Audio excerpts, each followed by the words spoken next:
És fiel, Deus. Glória a Jesus. Graça e paz, igreja. Amém. Amém. Quanto tempo tem que eu não subo neste altar, né? Não é verdade? É verdade. A última vez que eu subi aqui foi em dezembro do ano passado. Eita Jesus! É sério, pastor? Dezembro do ano passado. Janeiro, fevereiro, março, abril, maio, junho, julho. Estamos a 154 dias para o ano acabar. Creia! Pastor, e por que isso? Deus sabe todas as coisas. Você vai entender. Sabe, bispo, eu estava folheando as Bíblias, eu encontrei isso aqui, ó.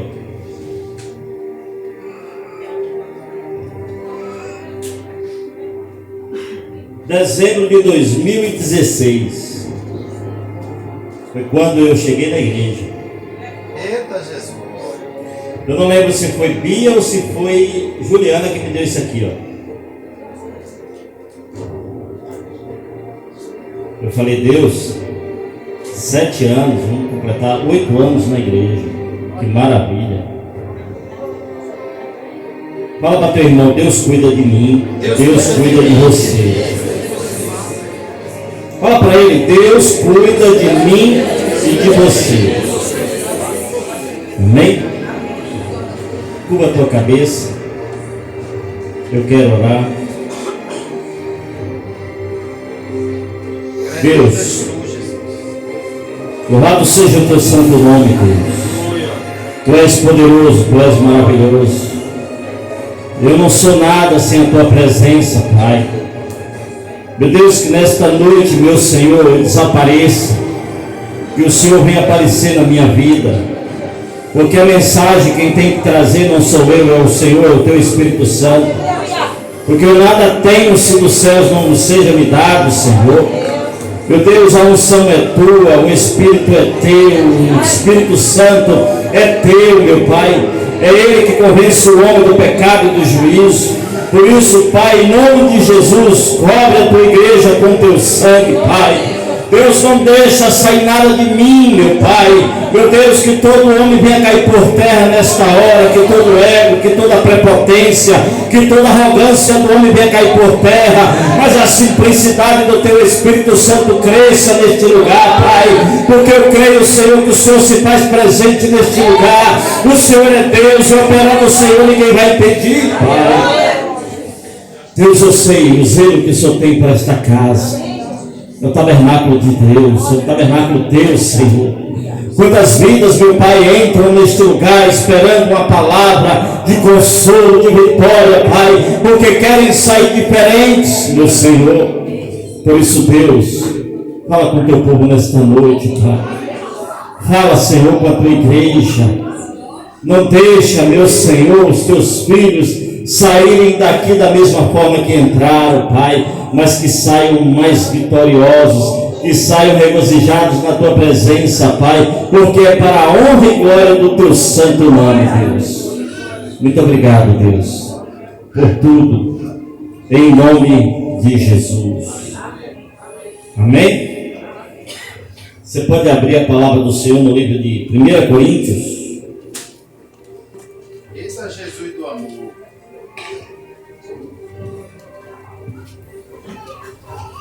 Pastor, por que o senhor ficou tanto tempo sem subir no altar, pastor? O senhor estava no pecado? O senhor estava aborrecido, chateado? Sabe, a bispa Sandra, ela falou algo da parte de Deus para a minha vida nesta noite. Às vezes você vê o bispo, você vê a liderança dessa igreja e vocês acham que nós somos super-homens, que nós não temos sentimentos, que nós não temos falhas. Todo homem é sujeito às falhas. Todo homem é sujeito a tentações. Todo homem é sujeito a tristezas, sabe? A sentimentos que só eu e você entende. Sabe, muitas vezes eu posso entender o que os homens do passado, os profetas, os apóstolos, os discípulos de homens renomados, hoje em dia profetas, pastores, que você acha que o pastor, poxa, é homem de Deus, está muito bem, lidera igrejas com milhares de pessoas e acham que eles são super-homem. Não, ele tem seus momentos de tristeza, de fraqueza. E eu passei alguns meses da minha vida com interrogações. Senhor, por que isso? O que está acontecendo comigo? Por que a frieza? Por que eu me chateio com tantas coisas? Por que eu me aborreço com algumas coisas? Por que eu não aceito algumas coisas? E eu perguntei. E eu passei esse tempo todo perguntando. E eu lembrei de uma palavra do livro de 2 Coríntios, que Deus fala para Paulo: a minha graça te basta, somente isso. Glória a Deus. Aleluia. Porque o meu poder se aperfeiçoa na tua fraqueza. Glória a Deus. Sabe, bispo, hoje eu posso subir aqui e dizer: me perdoe, porque muitas vezes eu achei muitas falhas em muitas pessoas, mas eu não achava a falha em mim mesmo. Muitas vezes eu achei defeitos em muitas pessoas, bispo Fred, mas eu não consegui enxergar o defeito em mim mesmo. E eu venho entender, bispo Flávio, o que é ministério. E o que é a pessoa se prontificar e dizer: Senhor, eis-me aqui, eu quero fazer a tua obra. E a gente acha que é fácil. Amém? Então, amados, não estava no pecado. Eu não estava, sabe, no erro. Mas eu estava no Val de Jaboque, brigando com o Senhor, querendo uma resposta. E Deus falou: o defeito não está em mim. O defeito não está na minha igreja, o defeito está em você. Quando você parar de ver defeito nos outros, aí você vai ver que ver defeito não vale a pena. Amém? Amém. Então está aí, explicando. Olha o que diz a palavra do Senhor no livro de 1 Coríntios, capítulo 4. 1 Coríntios 4, estou botando aqui a lente de aumento para ver se eu enxergo essa Bíblia aqui. Aí às vezes a pessoa fala assim: pastor, por que o senhor usa tablet? Tá bem, né? Olha para aí, ó. Está enxergando aí, não está?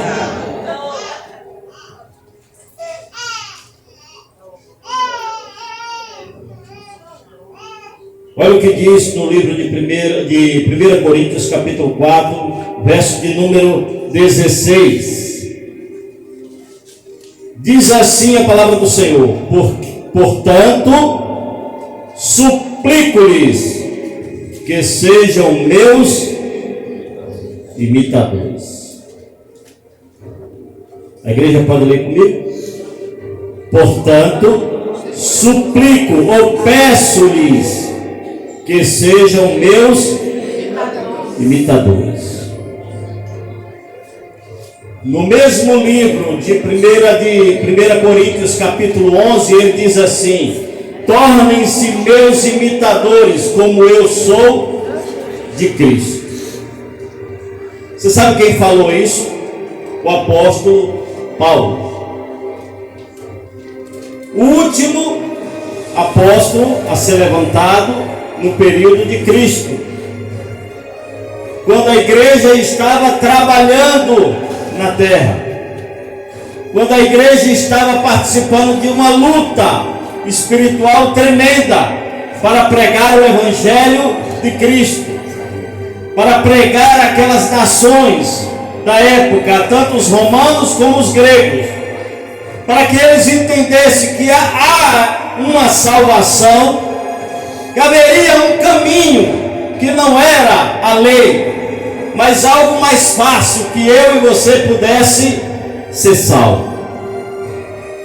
E o que eu acho interessante é que, quando eu vejo o apóstolo Paulo dizer, ser meu imitador, eu faço uma pergunta para mim mesmo, como eu perguntei durante essa semana: Alex, você tem condições de chegar para alguém e dizer, ser meu imitador? Você pode imitar a mim? Será que eu posso chegar no meu trabalho e dizer para um funcionário ou um colega de trabalho, dizer, tu pode me imitar? Tu quer ser meu imitador? Eu acho que aquela pessoa olhava para mim de cima a baixo e dizia, quero não. Não quero imitar a você. Porque você não tem nada que me agrada para que eu possa imitar. E eu entendo que o Evangelho de Cristo depende de muitas coisas para que você possa convencer alguém acerca de alguma coisa. Como eu posso falar de Cristo para alguém se ninguém vê Cristo em mim? Como eu posso pregar o Evangelho que salva, cura, liberta, sendo que em minha casa há doença, sendo que eu tenho enfermidade? Como eu posso transferir a confiança desta palavra para alguém? Eu fico imaginando, eu posso voltar no passado, cerca de 900 anos antes de Cristo, 800 e pouco, no 9º século antes de Cristo, e ver Elias, o profeta, que dizem profeta do fogo. Eles chamaram Eliseu antes dos acontecimentos, antes da chamada, onde Deus revela, olha, tu vai descer, tu vai ungir Azael como rei da Síria, tu vai ungir Jeú como rei de Israel, e tu vai descer o óleo sobre a vida de Eliseu, e tu vai ungir ele como teu sucessor.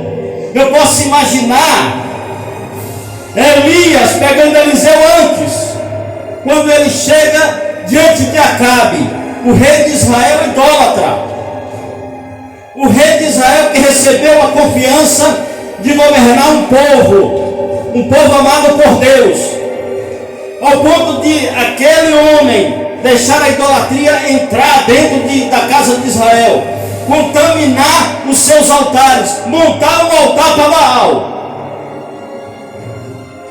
E ao ponto de Elias chegar para ele e dizer assim, não há Deus em Israel para que você possa montar um altar para Baal, um Deus de Ecrom. Eu fico imaginando Elias chamando Eliseu e dizer assim, olha, tu vai ser meu imitador. E você tem imitador? Você vai ser um discípulo meu. Vamos lá diante do rei Acabe, que eu tenho uma profecia para ele. Então bora. Quando Elias chega diante do rei Acabe e diz assim, olha, tem uma profecia para Israel, para o rei e para o seu povo. Qual é a profecia? Segundo a minha palavra, não vai chover durante 3 anos. Eu posso imaginar Eliseu olhar e dizer assim, será que isso vai dar certo? Vai, porque eu tenho intimidade com Deus.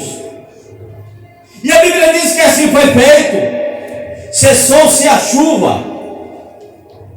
E mais uma vez Elias recebe a mensagem do Senhor, diz, agora vai ao leste de Jordão, vai para o rio Querite, e lá eu vou fazer maravilhas na tua vida. Tu vai ver o meu poder, tu vai ficar lá, só que lá não tem pão, não tem padaria, sabe, lá não tem supermercado, mas eu vou te alimentar com pão e carne. Num deserto só tem um riacho, tu vai beber água de lá. Mas pode deixar que a providência eu Fácil. E eu posso imaginar, não é que isso aconteceu, mas eu estou imaginando. Elias chamando Eliseu, disse: vamos lá, bora. E Eliseu, vendo o que aconteceu na vida de Elias, dizia assim: rapaz, que maravilha, isso é um homem de Deus. Deus está mandando o povo trazer pão e carne para ele. Eu quero ser imitador desse homem, eu quero ser um discípulo dele. Há cerca de um tempo, Deus chega e diz: agora Elias, volta para lá, porque olha, eu vou te falar somente o que aconteceu. Jezabel mandou matar profetas, porque ele sabe que ela sabe que esta palavra, que não ia chover, veio de um profeta. E Jezabel se irou. Sabe por quê? Porque Baal era o deus da fertilidade. Quem mandava chuvas para aquele povo, eles achavam que era Baal que mandava. E eles achavam que Deus assim rompera, sabe, as comportas de Baal, o poder de Baal.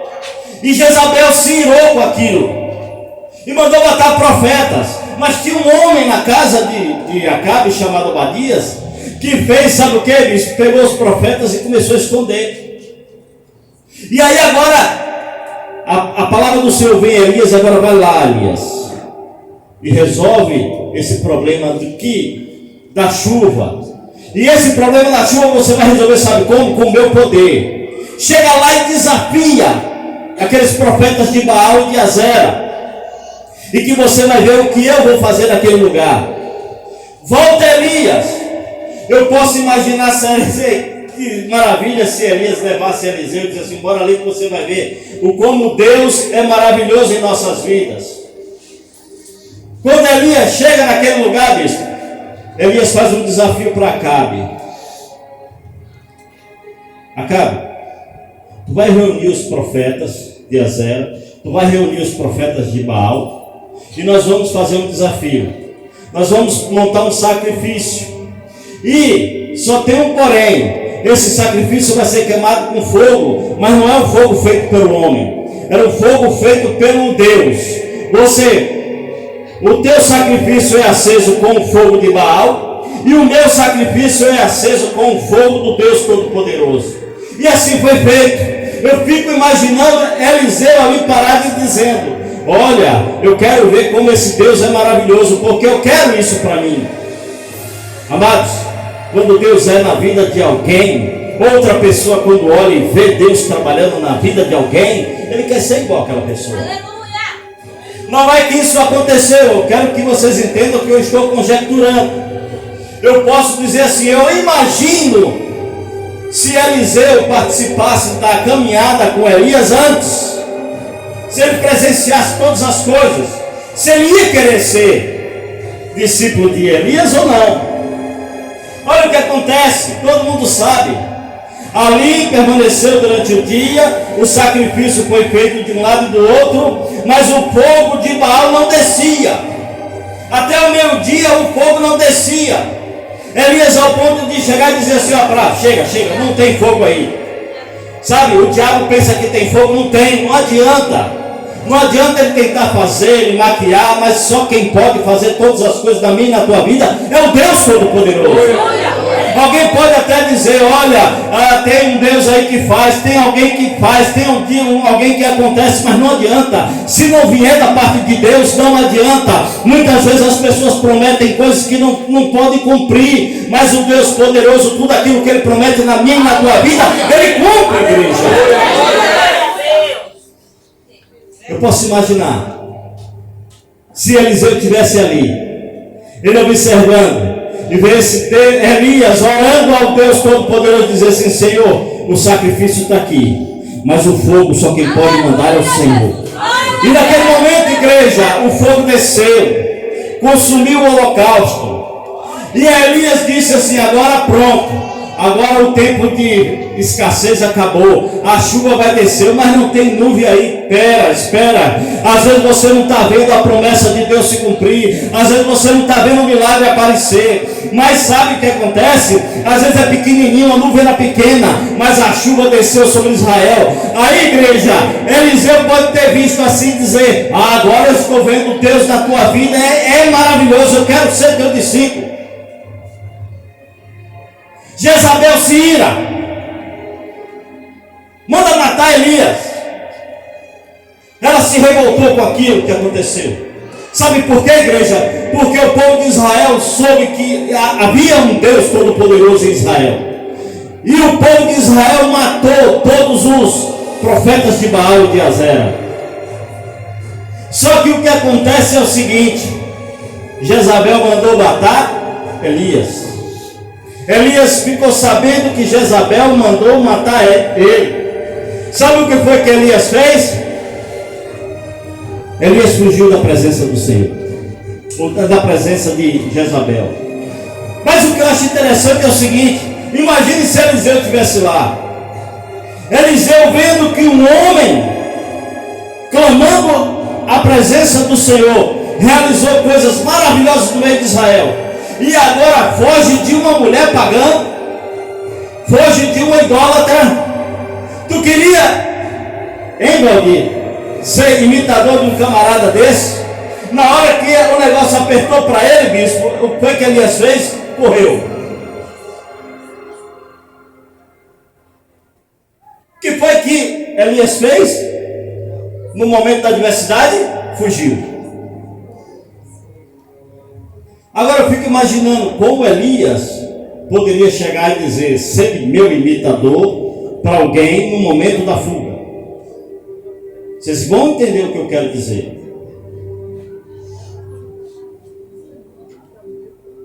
Trago para a mensagem o apóstolo Paulo, perseguidor da igreja.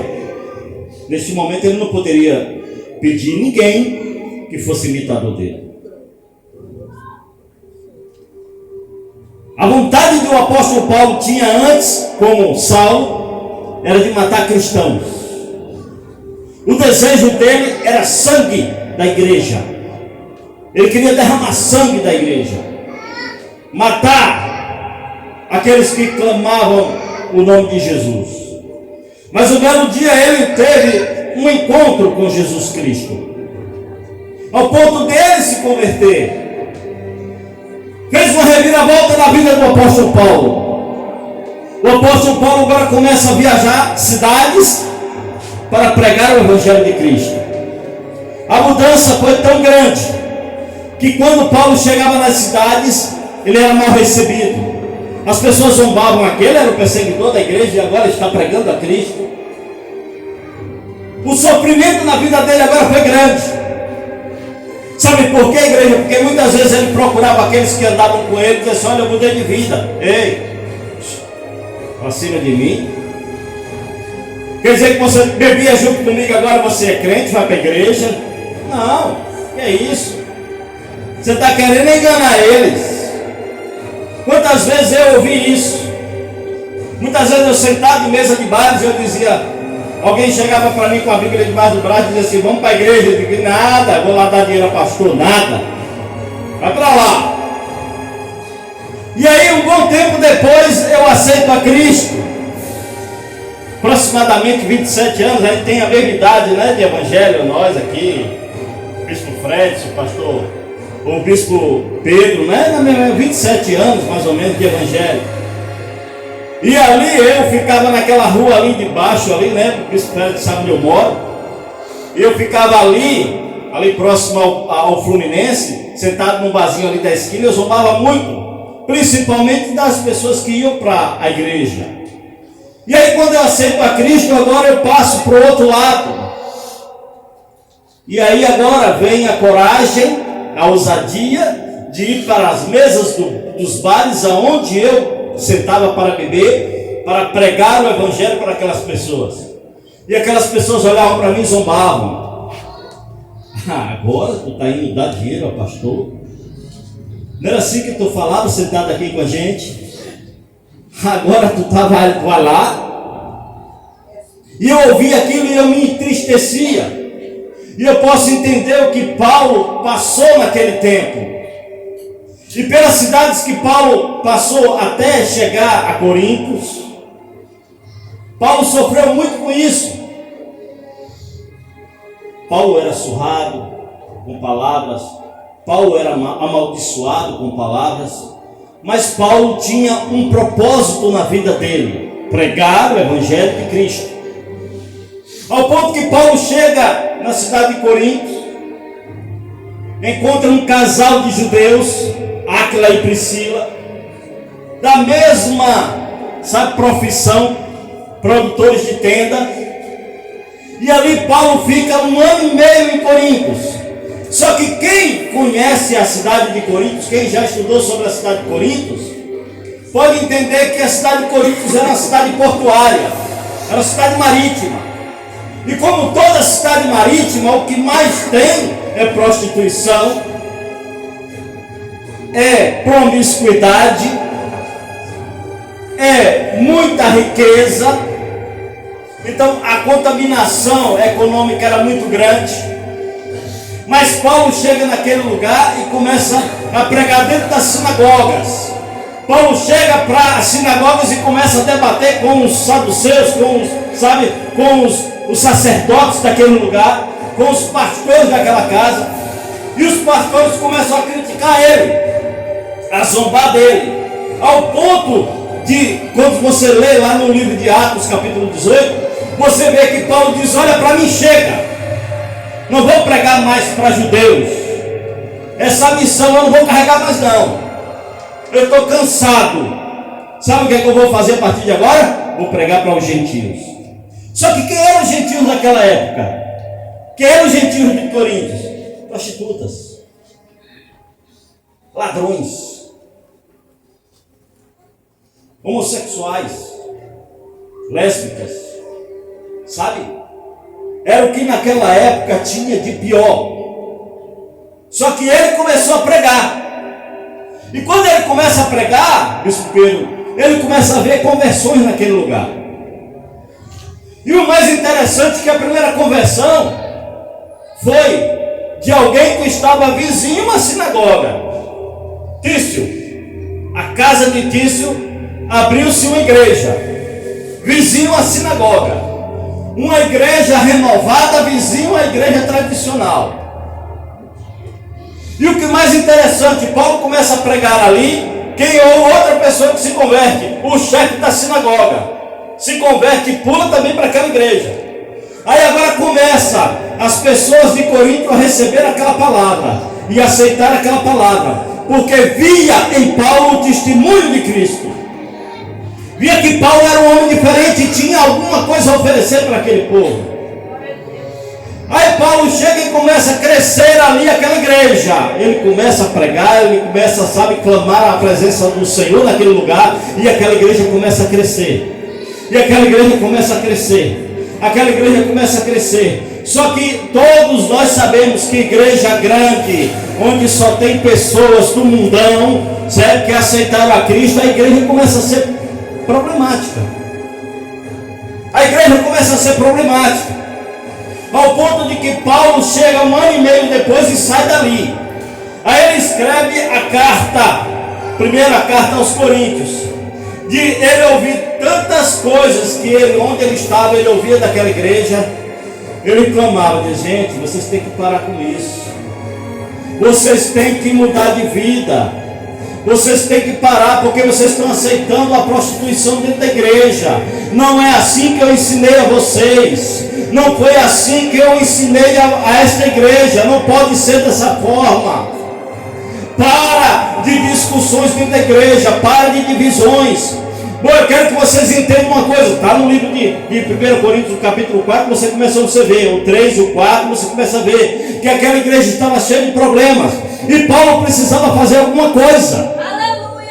E fazendo alguma coisa, ele chega e clama: olha, eu quero pedir uma coisa a vocês.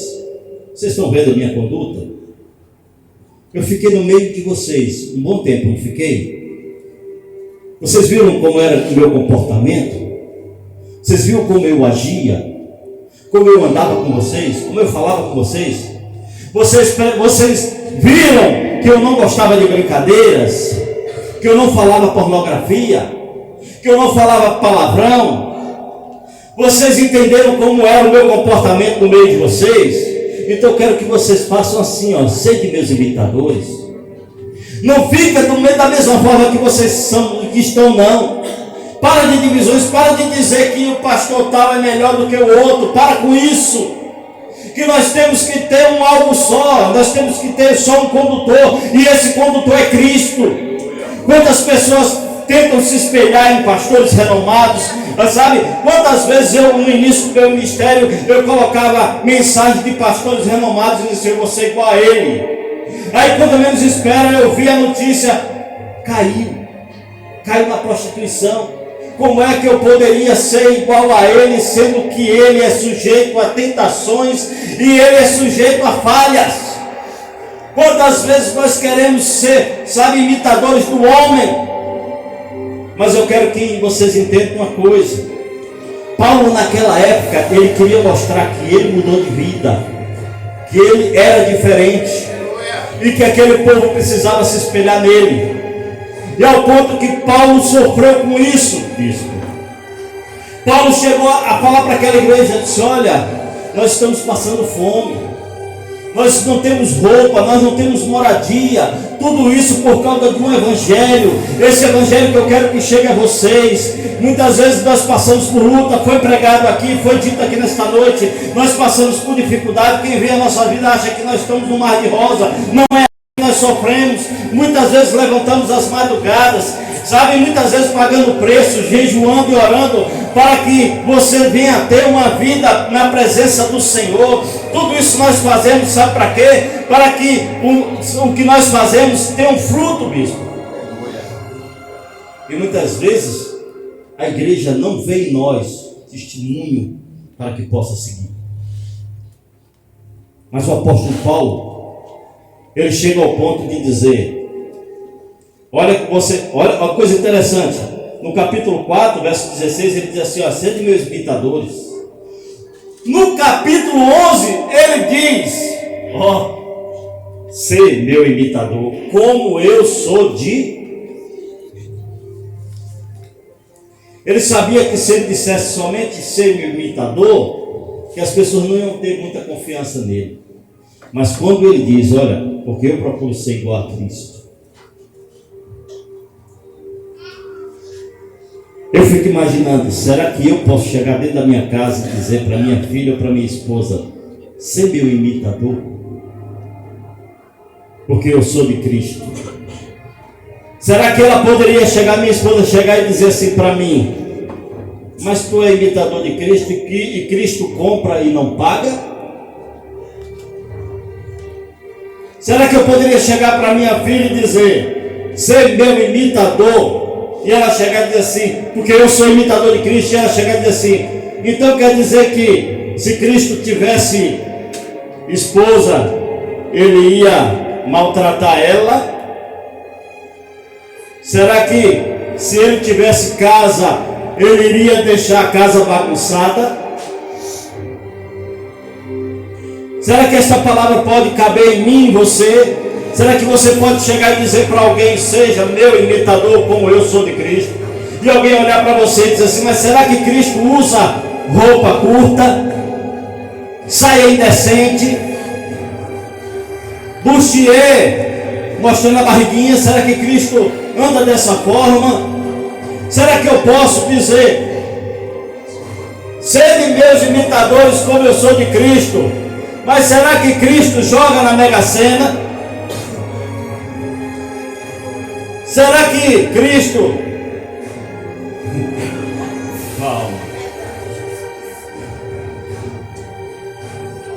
Esta reflexão é para mim e para você. Muitas vezes quando eu quero pregar o Evangelho de Cristo, eu tenho que dar testemunho verdadeiro. Eu tenho que mostrar que eu mudei de vida, que eu sou vigilante, para que eu possa ganhar um discípulo, que eu possa fazer um discípulo, para que eu possa ganhar almas por reino de Cristo. Eu não sei como é que você está no Evangelho. Eu não sei como é que você quer ganhar a tua família. Eu não sei como é que você quer ganhar os teus colegas de trabalho. Eu não sei como é que você quer ganhar o teu bairro. Mas eu quero te dizer nesta noite, para que isso aconteça, você tem que ter o verdadeiro testemunho de Cristo. Cristo pode verdadeiramente chegar e dizer assim: esse é o meu filho amado, em quem, sabe, em quem eu assino embaixo, em que eu posso, mandar o id, e eu sei que ele não vai me envergonhar. Quantas vezes, igreja, nós mesmos envergonhamos o Evangelho de Cristo?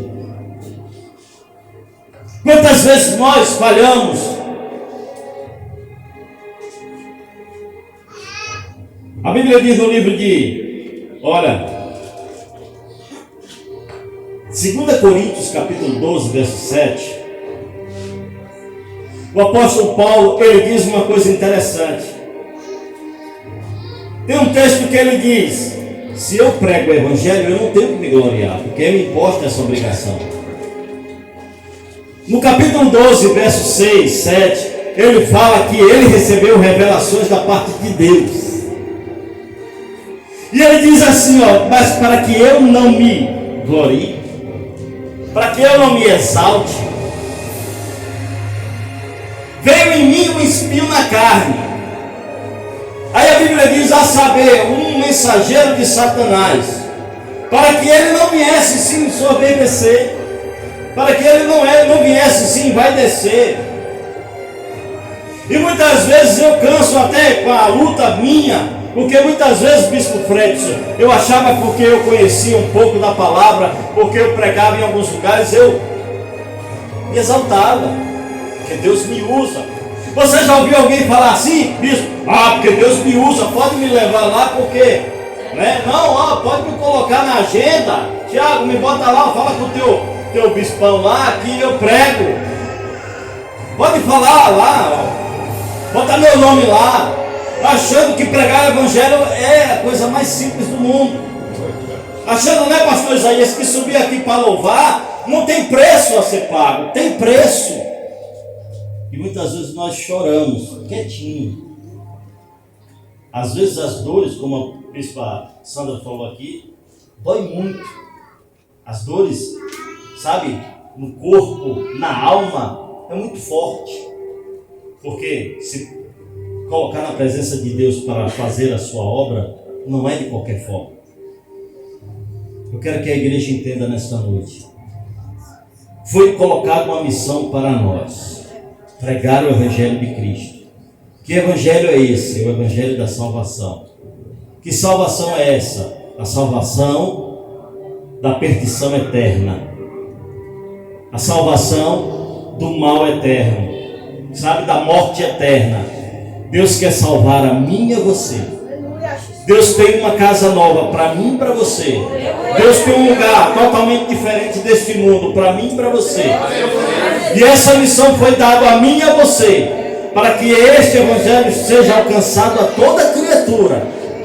Mas precisamos nos colocar na presença do Senhor. Precisamos mudar a forma de vida. Precisamos, eu procurei entender isso. Esse tempo todo parado, bispo, eu fiz muitas perguntas para Deus, e Deus mandou eu calar. Fica calado, faz somente aquilo que eu estou te mandando. Fica tranquilo. Sabe, muitas vezes a gente se preocupa com as coisas do dia a dia, e Deus fala comigo: não se preocupa não, busca em primeiro lugar o meu reino, pode deixar que as outras coisas eu cuido. A primeira coisa que eu pedi tanto a Deus, para Deus tirar na minha vida, era a ansiedade. Eu tinha ansiedade em todas as coisas.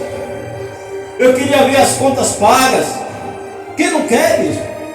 Tem muitas vezes nós, sabe, tem gente que não dorme. E Deus fala comigo: para de fazer compromissos que você não tem como cumprir. E eu falei assim: Deus, eu preciso mudar muitas coisas na minha vida, para que eu possa me colocar na tua presença e dizer assim: Senhor, eis-me aqui, pode me usar, porque eu quero fazer a tua obra. Quantas vezes eu tentei recuar, isso para mim não dá. Eu não quero ser mais pastor. eu não quero ser, sabe? Eu não quero fazer a obra porque é muito difícil, é muita cobrança, sabe? É muito dedo apontando. No dia que você está bem é uma bênção, no dia que você não tá bem, bicho, já está. No dia que você prega bem, tá, beleza, pastor, gostei da mensagem. No dia que você não prega, pastor, tá frio, a mensagem hoje está meio, sei lá. A cobrança é diária. O dia que um levita sobe aqui e canta bem, se errar uma estrofe, diário, não orou, não está orando, não está jejuando. As cobranças são grandes. Acontecia isso naquela igreja de Corinto também. O apóstolo Paulo cansou de dizer assim: rapaz, vocês param de apontar o defeito dos outros, vocês param de julgar as pessoas. Espera que na vida de Cristo o julgamento vai ser feito, mas agora não cabe a mim nem você julgar ninguém. Deixa, porque aquele que prega, prega, aquele que louva, louva, aquele que canta, canta, aquele que varre, varre, mas todos eles fazem para Cristo, para que o nome do Senhor seja glorificado.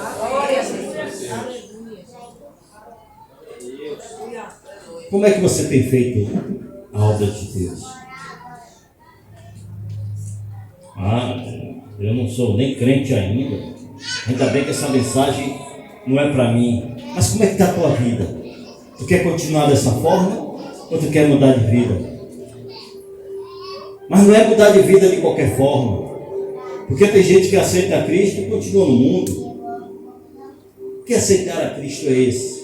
Tem gente que não sabe até hoje se quer ficar no Evangelho ou não. Eu vou para a igreja porque eu gosto. Porque lá tem um louvor, uma musicazinha legal. Lá os irmãos falam tudo fala comigo. Às vezes eu chego num lugar e ninguém fala comigo. Mas lá, sabe? Lá todo mundo fala com você, então eu me sinto bem ali. Ei, não é isso que Jesus quer para a tua vida. Jesus não quer que você esteja no lugar para que você se sinta bem. Jesus quer que Ele entre na tua casa e Ele faça você estar bem na presença dEle. Esta noite é noite de reflexão, tanto para mim como para vocês. Deus quer fazer algo maravilhoso em nossas vidas. Nós precisamos nos tornar verdadeiramente imitadores de Cristo. Olha para a tua vida, você tem imitado a Cristo? Você tem dado exemplo na tua casa? Você tem dado exemplo à tua família? Será que o teu filho tem visto você um verdadeiro cristão? Será que a tua filha pode olhar para você e dizer assim: meu pai é homem de Deus, ou minha mãe é uma mulher de Deus? Será que você, sabe, será que você está livre do dedo do acusador? Será que a tua filha pode olhar para você e dizer assim: minha mãe é uma bênção? Ou então ele vai olhar e dizer assim: como é que eu posso ser imitador de minha mãe, se ela diz que eu tenho que ser imitador dela, que ela é de Cristo, mas ela é fofoqueira? Como posso eu assim? Você entendeu que muitas coisas, irmão, nas nossas vidas nós temos que nos policiar. E para ganhar almas não é de qualquer forma, não é de qualquer jeito.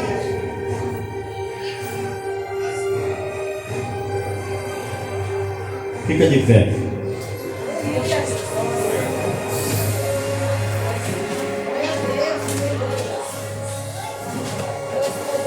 Eu fico imaginando, será que Jonas, o profeta Jonas, podia chegar para alguém e dizer assim: ser meu imitador? Será que Jonas poderia chegar para dizer assim: ser meu imitador? A primeira coisa que alguém ia dizer: ser imitador teu. Deus mandou fazer uma coisa, a primeira coisa que tu fez foi fugir.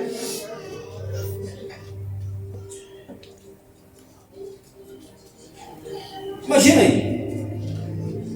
Não, mas eu preguei o evangelho para Nínive e Nínive se converteu. Ei, mas Deus precisou fazer o quê? Te apertar todinho.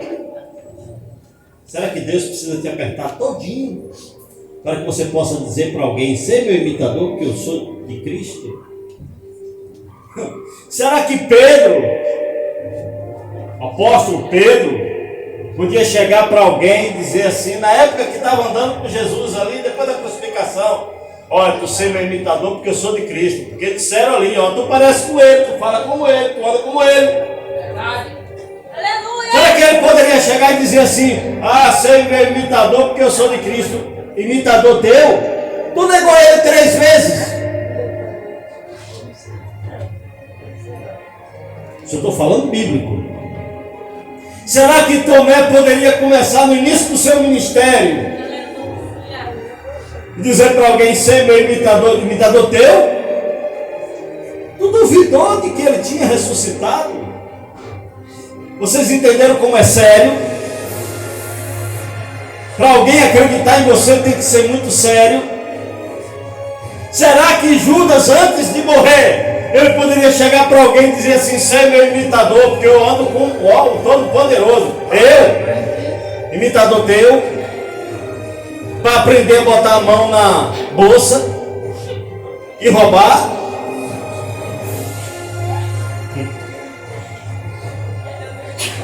Precisamos ter uma conduta na presença do Senhor. Precisamos ter exemplos a se cumprir, para que o nome de Cristo não venha a ser envergonhado em nossas vidas. Sabe, igreja? Sabe por que Deus falou comigo essa semana? Sabe o que Deus falou comigo essa semana? Filho, tem muitas pessoas me envergonhando. Tem muitos líderes de casa cheia, mas me envergonhando. Saindo dos altares, indo para as mesas tomar uísque. Muitas pessoas estão, sabe, me envergonhando. Eu não quero isso para a minha igreja. Eu quero dizer uma coisa para vocês. Deus falou comigo de uma forma poderosa. Ele disse, eu vou separar o joio do trigo. Deus falou comigo de uma forma poderosa. Ele disse assim, a minha espada, a meu machado está posto à raiz. E toda árvore que não der fruto, ela pode até ser bonita, ela pode até estar cheia de folhas, sabe? Uma árvore linda, folhosa, mas não dá um fruto, para mim não serve. E eu estremeci, igreja, porque eu falei, Deus, eu preciso mudar. Precisa se começar em mim. Eu vim compartilhar esta mensagem com a igreja, porque precisamos mudar na presença de Deus. Eu não vou chamar ninguém, porque cada um sabe como está a sua vida. E precisamos orar hoje e clamar ao Senhor perdão. Clamar a Ele, Deus me perdoa, porque eu preciso mudar. Eu preciso me colocar na tua presença. Eu não quero ser simplesmente um fantoche na igreja. Achar que porque eu tenho um título, um cargo, eu sou alguma coisa. Não. Sabe por quê, igreja? O cargo de levita, ele pode tirar e dar para outro. O cargo de pastor, ele pode tirar e dar para outro. O cargo de missionário, ele pode tirar e dar para outro. Mas a minha vida vai permanecer e eu tenho que prestar conta ao Senhor dos meus atos aqui na terra. Eu quero te convidar a orar nesta noite. Eu sei que eu e você precisa mudar. Eu sei que eu e você precisa, sabe, clamar ao Senhor e dizer assim, é Deus, realmente eu preciso mudar. Quem sabe você possa dizer, não pastor, eu posso dizer, para minha filha, seja meu imitador, porque eu estou sendo de Cristo. Eu estou, glória a Deus por você. Mas tem alguém que precisa mudar na presença do Senhor hoje. Por isso eu quero te convidar a você curvar a tua cabeça e fazer uma verdadeira reflexão. Como é que está a tua vida? Como é que está a tua vida na tua vizinhança? O pastor que pregou aqui quinta-feira, ele chegou aqui e disse, será que você pode ir na tua vizinhança pedir vasilha, pedir alguma coisa? Será que tu pode chegar lá e pedir, sabe, que ela te dê um pouco de farinha? Será que um pouco de azeite? Será que tua moral lá no teu bairro está boa? Glória a Deus! Foi pregado aqui quinta-feira. Aleluia!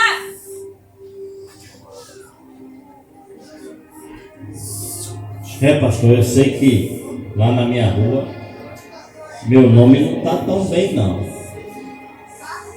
Eu quero que você peça a Deus nesta noite que mude essa história. Curva a tua cabeça. Soberano Deus, grandioso,